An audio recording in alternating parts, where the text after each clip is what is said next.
मराठवाड्यामध्ये पंकजा मुंडे यांचा पराभव झाल्यानंतर तिघा जणांनी आत्महत्या केल्याची घटना घडलेली आहे। त्यामध्ये आपण आज जे अंबाजोगाई तालुक्यातले डिघोळ आंबा गाव आहे त्या गावामधील एक पांडुरंग सोनवणे याने देखील पंकजा मुंडे यांचा पराभव जिव्हारी लागल्यामुळे आत्महत्या केलेला आहे। आपण पांडुरंग सोनवणे यांच्या घरी आहोत। आपण पाहू शकता ते सगळं कुटुंब आहे पांडुरंगचं। माझ्यासोबत त्यांचा मोठा भाऊ आहे। मला सांगा 4 तारखेला निकाल लागला, नेमकं काय हावभाव होते किंवा काय तुम्हाला काही सांगितलं का पांडुरंग? काय नाही, ते 4 तारखेच्या नंतर त्याला ताई जिंकून येणार होत्या म्हणून असं त्याच्या मनात इच्छा होती व ते म्हणजे सदा राजकारणात हिंडल्यामुळे तो सारखा त्याच्या वेळेवर होता। मग ते 4 तारखेला त्याला रिझल्ट येतात सकाळपासून तो टीव्हीच्या पुढे बसलेला होता। 4 तारखेला टीव्हीच्या पुढे बसल्यामुळे पहिल्यापासून ताई थोड्या लीडवर असल्यामुळे तो खुशीचा माहोल होता त्याच्यापाशी। पार दुपारी 12-1-2 वाजता सुमारात चांगली लीड आलेली होती। तर चांगला म्हणजे आम्हाला म्हणायचं आता ताई जिंकत्यातच, आमचं काय टेन्शन नाही, मला चांगलं वगैरे होणार आहे असं बरोबर त्याच्या खुशीमध्ये होता तो। पण जेव्हा 4च्या नंतर त्याची लीड ताईची जेव्हा घसरत आली तो त्याला येड्यावानी व्हायला लागला। तो मनातल्या मनात असा विचित्रपणा व्हायला लागला। मग तो 4च्या नंतर ते लीड जरा ढासळून झाली की तो गावात आला। गावातून मग त्याला कसा निकाल लागला कळाला, तो येड्यावानी करायला लागला। मग सारखं येणं जाणं हे करायला लागला, डोसक्याला दुखायला, असं डोसक्याला धरून बसायचा वगैरे हे करायचा। मग आम्ही म्हणायचं असं का करलास बाबा, असं नाही काही।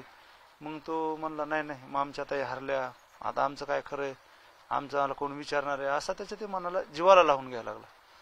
मग असं झाल्यानंतर ते मग मंगळवारी मला वाटतं बुधवारी असा झोपून राहिला की डोसकं धरून अंग दुखायले म्हणायला, कधी पोट दुखायले म्हणायला, कधी डोकं दुखायले म्हणायला। मग आम्ही गुरुवारी संध्याकाळी त्याला हॉस्पिटलमध्ये नेलं। हॉस्पिटलमधून त्यानं तिथं बघितलं, सगळ्या डॉक्टरांनी दाखवलं, आम्हाला काय डॉक्टरांनी सांगितलं नाही। मग डॉक्टर तपासत होते त्यांचे ते ब्लडिंग वगैरे, आम्ही ते रिपोर्ट आणून द्यायचे, त्यांनी चालू होतं। मग मी शुक्रवारी घरी आलो, आमची आई शनिवारी इळवर त्यांच्यापाशी होती। मग आई संध्याकाळी तिथं नाही घरी आली, व्यवस्थित झालं म्हणून म्हटलं बरं वाटलं मला। मग मी पण त्याला फोन केला संध्याकाळी 5च्या सुमारात, तर मला बरं काय अडचण नाही, तू येऊ नको, घरचं बघ सगळं। बघितलं हो म्हणला। आणि त्या दिवशी शनिवारी लगेच म्हणला मला घरी काम आहे, मला घरी माणसं येणार आहेत, ताई वगैरे येणार आहेत, त्यांच्याशी बोलायचंय, ती मला बोलणार आहेत। मग मी बोलणार आहे म्हणून मग घरी आला। मला म्हणला घरी येतो मी अचानक। म्हणजे एकंदरीत ताई येणार आहेत वगैरे म्हणजे ते काही असं काही नव्हतं इथं, परंतु तो असा चळबळून बोलत होता। तो त्याला भास आता काय ती वेळ लागली होती ताईचं त्याला, ते ताई म्हणजे ताईचा एवढा प्रेम होता की ती त्याला सहन नाही झालं गोष्टी, त्याच्या शरीराला म्हणा त्याला म्हणा, त्याच्यासाठी आम्ही ऍडमिट केला होता। पण ती आम्हाला नाही माहिती ती त्याच्यासाठी झालेले म्हणून, दुखायले म्हणून आम्ही ऍडमिट केला होता। मग तो तिथून मग निघाले तिथून की मला म्हणला मी घरी येलो ऑटो करून। मी 5 वाजता विचारलं तर बरं म्हणला, पण संध्याकाळी त्याच्या डोसक्यात काय आलं काय माहित नाही। अगं त्याचं डोसकं कसं काय गोष्टीत चाललं। मग घर निघालो, म्हणला मला रिक्षाचे भाडं द्यायचे म्हणला। बरं म्हणलं ठीक आहे म्हणलो, आता हाय म्हणलं। आला, मग आला बसला, मग विचारला म्हणला कोण माणसं आलते काय आलते।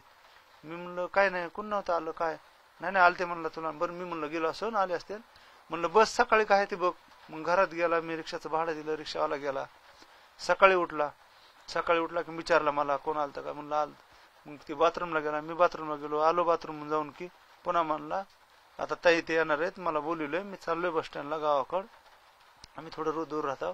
बस स्टँडला गेला, त्याची त्यानं तिकडे बोलला, माणसाला 4 काय बोलायचं ते बोलला। मग आम्हाला वाटलं आता बस स्टँडला असेल तो कोट। ही जी घटना आहे ही रविवारची सकाळची घटना, रविवारी सकाळची। मग रविवारी तो सकाळी गावात गेला, बोलला, तिथं काय बोलायचं ते लोकांनी माहिती, आता आम्ही तर आमच्या समोरून बोलून गेला गावात बोललेत म्हणून।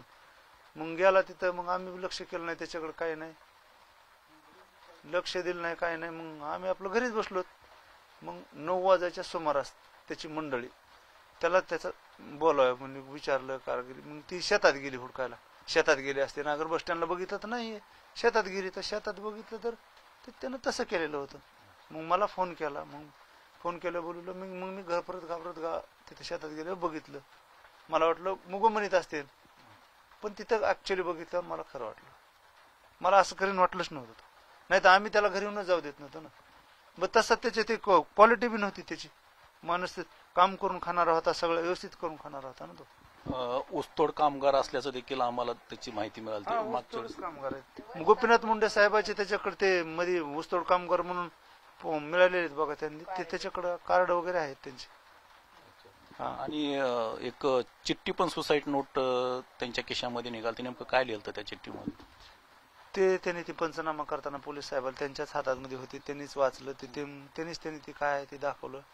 पण त्याच्यात होतं पंकजाताईचा हार वगैरे झाले म्हणून मी हे असं करतोय असं काहीतरी लिहिलेलं होतं म्हणून ते मला म्हणजे माणूस सांगू लागले. आता आम्हाला तर जवळ जाऊ दिलं नाही कोणी. आमचा रडापडा डोसके आई वडील ती होते, आम्ही त्यांनीच आवरू तिकडे बसलो. एकंदरीत आता पांडुरंगला 2 छोटे मुलं आहेत, आई वडील आहेत, पत्नी आहेत, आणि परिस्थिती बघितली तर आता सगळं डोळ्यासमोर बघता येतच आपण, परिस्थिती नाही. तर मग काय मागणी असणार आहे तुमची? की आमची मागणी काय आहे त्यांनी तेवढं टाईचं. आता ते करता धरता होता घरात मध्ये, त्यांनी खाऊ पिऊ तीच घालीत होता. काय ह्यांच्यासाठी त्यांच्या ताईच्या मनात इच्छा असते काय असते आणि त्यांची ती बघ काम त्याच्या मंडळीला वगैरे कुठं चांगल्या ठिकाणी. आता ती काय एकटी ऊस तोडा थोडं शक्य आहे त्यात. आता ती मालक होती म्हणून जात होती. बरोबर आहे. एकंदरीत आपल्यासोबत पांडुरंगची आई देखील आहे. मला सांगा नेमकी घटना कशी घडली? तुम्हाला अगोदर काही पांडुरंगनं सांगितलं होतं? ते असं चलबिचलच करी. त्याला ज्या दिवशी ताईचे मतदान होतं त्या इथं बी त्या दिवशी बी त्यानं भलच्या हालचाल केली, सारखी सारखी हे ते पूर्वापूर्वी केली, पळापळी केली. पुन्हा आमचीच ताई येणार आहे, आमचीच ताई येणार आहे असं करीत राहिला. मग ते निवडणुकीचं ते आलं, निकाल लागला का त्या दिवशी बी ते सारखा म्हणायला ताईच येणार आहेत, माझ्या ताईच येणार आहेत, कोणच येणार नाही असं बोलायचं. असा समोरच्या माणसासमोर बी दुसऱ्या माणसासमोर बी. पुन्हा ते कमी काय त्यांचं ते झालं, पडल्या म्हणले की म्हणलं आमचं आता काही विचारच नाही जगण्याची. म्हणला ताई पडल्या म्हणल्यावर आमचं गरीबाच माणसाचं काय राहिलं. म्हणलं आमच्याकडे कोण लक्ष देणार आहे, दुर्लक्ष झालं आमच्याकडे ताईचं बी. स्वतः त्यांच्या जीवावर काही नाही तर आमचं काय खरं असंच म्हणत राहायचं. मग मी म्हणलं अरे त्या ताईपासून यंदा नाही आल्या तर पुढच्या इलेक्शनला निवडून येत्या ना असं तसं. पण त्यानं डोक्यातच काय खूळ धरलं. मग दुखायलं म्हणून इकडं पळायचा तिकडं पळायचा, परायतच जायचा. महिनाभर त्यानं काहीच बघितलं नाही बघा, कुठलीच काही बघितलं नाही इलेक्शनच्या काळामध्ये, टायमामध्ये बी न अगोदर बी. आणि मग त्या निकालाच्या टायमात तर काय ते हेच झाला, बेचलच झाला सगळा. ते ताईच करायचा. आमच्या ताई गेल्या आता आम्ही ऊसतोड कामगार होता, त्यांच्यापाशी माझी इच्छा होती, त्या मला चांगलं काहीतरी सुधरून देणार होत्या असं म्हणायचा. मग तसं म्हणता एक दिवस पडूनच राहिला ते सारखा. त्याची पत्नी रानात लोकांच्या मंजुरीनं गेली. मला फोन आला, आई माझं दुखायचं लय, माझं डोकं दुखायलं. मग आम्ही नेऊन दवाखान्यात ऍडमिट केला, 11 वाजता केला संध्याकाळी. कोणत्या वारी? आज संध्याकाळी, शनिवारी संध्याकाळी. आज गुरुवार आहे ना. गुरुवारी हा, मग शुक्रवार राहिला आणि शनिवार संध्याकाळी तर ते घरी आला. का तर माझ्या गावात मिटिंग आहे, मला बोलवायल्यात, माझ्या ताई आल्यात. म्हणजे अशी दवाखान्यातून सुट्टी वगैरे डॉक्टरनं दिली ती का असं? ते बिंदास त्याची तेच आला. हा असा मला जायचंच म्हणून आला. त्यांना न पता लागता उठून शिने अचानकच आला. ते आला. मग इथं आल्यावर आम्ही त्याला समजावलं का आलास का नाही. म्हणला लय माणसं आहेत म्हणला, साऱ्या माझ्या घरात दारात साऱ्या टँडवर ताई आल्यात म्हणला. मी कुठं बसू म्हणला, तिथं मला तुम्ही नेहून अडकून टाकलं म्हणला, मी राहत नसतोय म्हणला, माझ्या ताईला भेटायचंय मला असं म्हणून आला. आणि पुन्हा सकाळपर्यंत आम्ही तसा घुमिला घरातच. आणि मग सकाळी म्हणला आता टँडवर जातच होता, येतच नाही म्हणला, टँडवर आता मिटिंग आहे म्हणला ताईची, आता येईल. म्हणजे रविवारी सकाळी ज्या दिवशी ती घटना घडली सकाळी म्हणला. तसं शनिवारी रात्री आला 12-1 वाजता आणि सकाळी तसं म्हणायला. मग 7-7:30ला घराच्या बाहेर पडला. मग टँडवर किती वेळ थांबला, कुणाला बोलला काय हे कशाला. आम्ही बाहेरच निघाला नाहीत ना, आता रस्त्यावर गेला आणि तिथं बोलला आणि तिथून बोलून जी गेला. मला वाचायचंच नाही म्हणे, माझं वाचून उपयोगच काय आहे म्हणे, मी किती कुठपर्यंत ऊस तोडायचा, आई वडील म्हातारे असं. त्याने ही जीवाला लावून गोष्ट घेतली आणि आत्महत्या करून घेतली त्याच्या जीवनाची.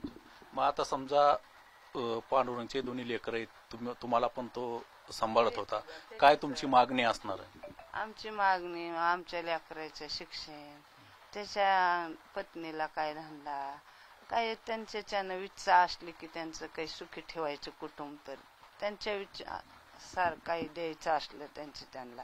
आमचं तर गेलंय, आम्हाला काही त्यांनी द्यावा अगर नाही द्यावा असं काही नाही, पण त्यांना जर त्याचं कुटुंब सुखी ठेवायचं असेल तर त्यांच्या इच्छानं देऊ शकतात. त्याच्या लेकरावर आमच्यावर नेतृत्व आता आम्हाला होतंय का काय करणं, त्याच्यावर जगत होता आम्ही, ते वस्तुडीत होते, आम्ही इथं काय बघत होते, त्याच्या लेकरायला आहे.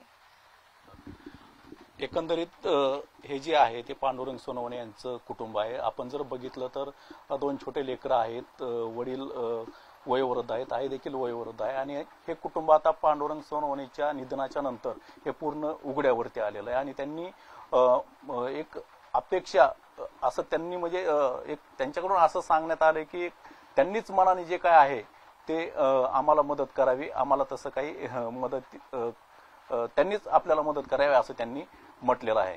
रोहिदास हातागडे, मुंबई तक, डिगोळ आंबा, बीड.